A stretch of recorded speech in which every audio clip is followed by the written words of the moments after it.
পবিত্র মহাগ্রন্থ থেকে এমন কিছু বিষয়ে আজ জানব যেগুলো আমাদের সম্পদ, রিজিক এবং বরকতের ব্যাপারে গভীর দিক নির্দেশনা দেয়। মূল কথা হলো পবিত্র কোরআনের আলোকে সম্পদ বৃদ্ধির কৌশল নিয়ে আজকে আলোচনা করব। খুব সংক্ষেপে আলোচনা করব, মনোযোগ দিয়ে দেখলে অনেক উপকৃত হবেন ইনশাআল্লাহ। তো চলুন কথা না বাড়িয়ে একটি একটি করে জেনে নিই। আর যারা প্রথম চ্যানেলে ভিডিও দেখছেন অবশ্যই চ্যানেলটি সাবস্ক্রাইব করে নেবেন মূল্যবান ভিডিওগুলো পাওয়ার জন্য। 1 নম্বর, আল্লাহর পথে ব্যয় করা। আল্লাহ তাআলা বলেন, যারা আল্লাহর পথে তাদের সম্পদ ব্যয় করে তাদের উদাহরণ একটি বীজের মতো যা 7টি শীষ উৎপন্ন করে, প্রতিটি শীষে 100 দানা, আর আল্লাহ যাকে ইচ্ছা আরো বাড়িয়ে দেন। দেখুন, বাহ্যিকভাবে দেখলে মনে হয় দান করলে টাকা কমে যাচ্ছে, কিন্তু প্রকৃত অর্থে তা কমছে মনে হলেও তাতে বরকত অনেক বেড়ে যায়। সঙ্গে সঙ্গে সেটা বোঝা যায় না। আল্লাহ তাআলা আমাদের শেখাচ্ছেন তার পথে খরচ করা কখনো ক্ষতি নয়, বরং এটি এমন একটি বীজ যা ভবিষ্যতে বহুগুণ ফল দেয়। আরেকটি কথা বলি, অনেকে ভাবে শুধুমাত্র অর্থ টাকা বাড়লেই রিজিক বৃদ্ধি হলো, কিন্তু একটা বিষয় চিন্তা করেছেন? আজ থেকে চিন্তা শুরু করুন। অর্থ টাকা ক্ষতি হওয়ার হাত থেকে বাঁচাও রিজিক বৃদ্ধির অন্তর্ভুক্ত। কথাটা বুঝলেন না, তাই না? একটু ভালো করে বুঝুন। যেমন ধরুন, আপনি এখন সুস্থ আছেন, আপনার কাছে 1 লক্ষ টাকা আছে, আপনি সঞ্চয় করে যত্ন করে রেখেছেন। হঠাৎ এমন একটা অসুখ হয়ে গেল যার কারণে 1 লক্ষ টাকা শেষ হয়ে গেল, খরচ হয়ে গেল, সেই টাকাটা আপনার কাছে আর নাই। কিন্তু ধরুন আপনি কিছু টাকা দান করেছিলেন। দান করার জন্য আল্লাহ যদি আপনাকে সেই অসুস্থতা থেকে বাঁচিয়ে রাখেন, তাহলে আপনার টাকাটা কিন্তু বেঁচে যেত, তাই না? যে ব্যক্তি দান সাদকা করে, এই দান সাদকার ওসিলায় সে বিপদ আপদ, বালা মুসিবত, রোগ থেকে বেঁচে থাকে। দানের পরিবর্তে আপনার সে টাকাটা বেঁচে গেল, আপনি বিপদ থেকে বেঁচে গেলেন, অসুখ থেকে বেঁচে গেলেন। এটাও আপনার রিজিক বৃদ্ধির অন্তর্ভুক্ত। আল্লাহর পথে সঠিক নিয়তে ব্যয় করলে পরকালে তার প্রতিদান পাওয়া যাবেই, পাশাপাশি এই দুনিয়াতে বিভিন্ন দিক থেকে আপনি তার প্রতিদান পাবেন ইনশাআল্লাহ।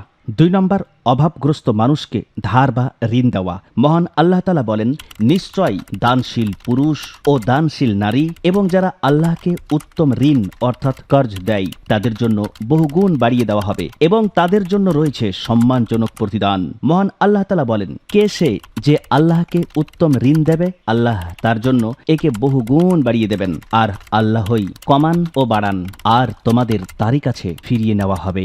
পবিত্র কোরআনে মহান আল্লাহ তাআলা অভাবগ্রস্তের জন্য দেওয়া ঋণকে নিজের প্রতি উত্তম ঋণ বলে আখ্যায়িত করেছেন।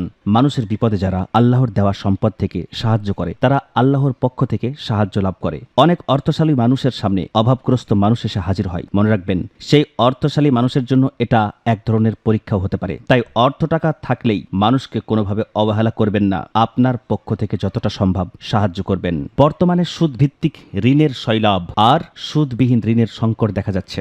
মানুষের উপকারের জন্য নিঃস্বার্থে ঋণ দেওয়ার মানুষের অভাব। কিন্তু মনে রাখবেন, নিঃস্বার্থে ঋণ দেওয়া হলো কর্জে হাসানা, যা দাতা এবং গ্রহীতা উভয়ের জন্য উপকারী। কিন্তু বর্তমানে এই ব্যবস্থাপনা নেই। আপনার সামর্থ্য অনুযায়ী অল্প হলেও মানুষের বিপদে টাকা ঋণ বা ধার দিয়ে এই ফজিলত গ্রহণ করার চেষ্টা করুন, ইনশাআল্লাহ অনেক উপকার পাবেন। অনেক মানুষ যারা কিছু পরিস্থিতির কারণে অভাবগ্রস্ত হয়ে পড়ে, সেই সময় তার কিছু ঋণের প্রয়োজন হয়, সেটা রিকভার করার জন্য তাদের ঋণ দিয়ে সাহায্য করা প্রত্যেক মুসলমানের দায়িত্ব। আর যারা প্রকৃত অর্থে দরিদ্র বা মিসকিন, তাদের ঋণ নয় বরং অল্প হলেও দান করে দিন, সেটা ফিরিয়ে পাওয়ার আশা করবেন না। তাদেরকে দান করে দেওয়াই উচিত, কারণ তারা ঋণ পরিশোধ করার মতো পরিস্থিতিতে থাকে না। দানের উপর নির্ভর করে তাদের জীবন চলে। মানুষকে অভাবে দেখলে আমরা দূরে সরে যাই, আর কোনো মানুষকে অর্থশালী দেখলে আমরা তার মাথায় তেল মাখাই। এই হলো বর্তমান মানুষের অবস্থা। তবে ঋণ দেওয়ার ক্ষেত্রে অবশ্যই যাচাই বাছাই করতে হবে, সেই ব্যক্তি আসলে সমস্যার মধ্যে আছে নাকি নাই।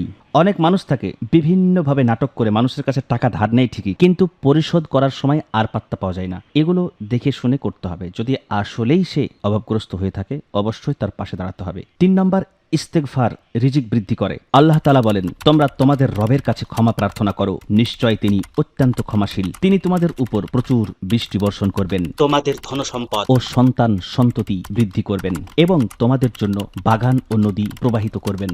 এখানে একটা জিনিস লক্ষ্য করবেন, ধনসম্পদের পাশাপাশি সন্তান কিন্তু রিজিকের অন্তর্ভুক্ত। তো ধনসম্পদের পাশাপাশি সন্তান ও রিজিক, এটা মাথায় রাখতে হবে। ইবনে আব্বাস রাদিয়াল্লাহু তাআলা আনহু থেকে বর্ণিত, রাসূলুল্লাহ সাল্লাল্লাহু আলাইহি ওয়াসাল্লাম বলেছেন, যে ব্যক্তি বেশি বেশি ইস্তেগফার করে, আল্লাহ তাআলা তার সব সংকট থেকে উত্তরণের ব্যবস্থা করে দেন, তার সব পেরেশানি দূর করে দেন এবং তাকে এমন জায়গা থেকে রিজিক দান করেন যা সে কল্পনাও করতে পারে না। অনেক সময় রিজিক সংকুচিত হলে আমরা দুশ্চিন্তায় ভুগে থাকি, কিন্তু নিজের গুনাহের দিকে তাকাই না। অথচ ইস্তেগফার শুধু গুনাহ মাপের মাধ্যম নয়, এটি আল্লাহর রহমত ও বরকত লাভের এক গুরুত্বপূর্ণ মাধ্যম। তাই প্রতিদিন নিয়মিত আস্তাগফিরুল্লাহ পড়ার অভ্যাস গড়ে তুলুন এবং আন্তরিকভাবে আল্লাহর কাছে ক্ষমা প্রার্থনা করুন। আল্লাহ যে ওয়াদা করেছেন অবশ্যই সেই মতো আপনি পাবেন। 4 নম্বর, তাকওয়া অবলম্বন করলে রিজিক বাড়ে। আল্লাহ তাআলা বলেন, যে আল্লাহকে ভয় করে অর্থাৎ তাকওয়া অবলম্বন করে, আল্লাহ তার জন্য উত্তরণের পথ বের করে দেন এবং তাকে এমন উৎস থেকে রিজিক দেন যা সে কল্পনাও করতে পারে না।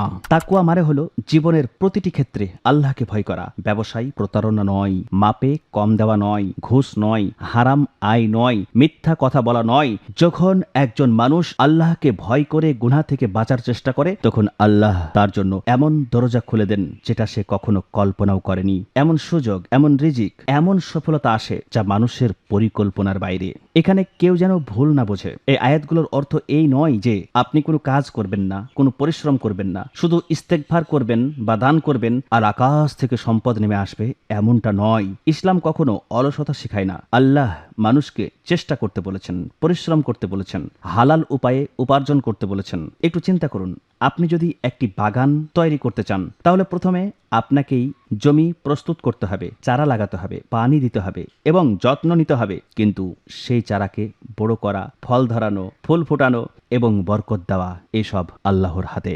ঠিক তেমনই ব্যবসা আপনাকেই করতে হবে, চাকরি আপনাকেই করতে হবে, পরিশ্রম আপনাকেই করতে হবে, আর সফলতা ও বরকত দেবেন আল্লাহ সুবহানাহু ওয়া তাআলা। একটু চিন্তা করুন, একটা পাখি যার কোনো ব্যাংক অ্যাকাউন্ট নেই, যার কাছে কোনো খাদ্য সঞ্চয় করা নেই, কাল কি খাবে সেটাও তার কাছে জমানো নেই, প্রতিদিন সে খাবার পায়, কিন্তু এর জন্য বাসায় বসে থেকে নয়, বরং বাসা থেকে বেরিয়ে তাকে পরিশ্রম করতে হয়। এটাই পৃথিবীর নিয়ম। হযরত মূসা আলাইহিস সালামের যুগে আকাশ থেকে খাবার অবতীর্ণ হতো, এই কথা প্রায় সকলেই জানেন। মুসলমান হিসাবে আমাদের পাক্কা ঈমান রয়েছে যে আল্লাহ তাআলা ইচ্ছা করলে প্রত্যেকের ঘরে ঘরে আকাশ থেকে খাবার পৌঁছে দিতে পারেন। তবে তিনি এই নিয়ম বানাননি, বরং প্রত্যেকের জন্য কর্ম নির্ধারণ করেছেন। যে যেমন কর্ম করবে আল্লাহ তাকে তেমন ফল দেবেন। হযরত ওমর ইবনুল খাত্তাব রাদিয়াল্লাহু তাআলা আনহু থেকে একটি হাদিস বর্ণিত হয়েছে।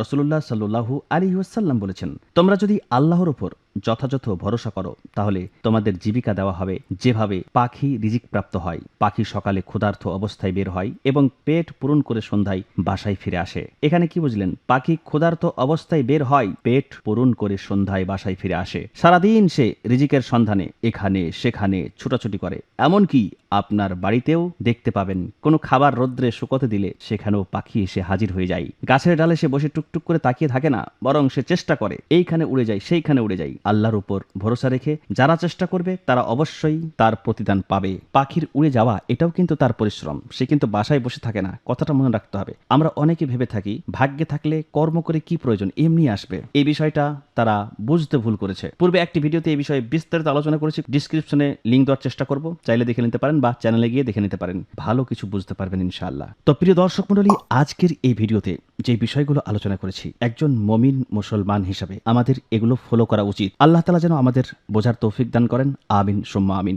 তো কথা হবে পরবর্তী ভিডিওতে। সকলে ভালো থাকবেন। আসসালামু আলাইকুম।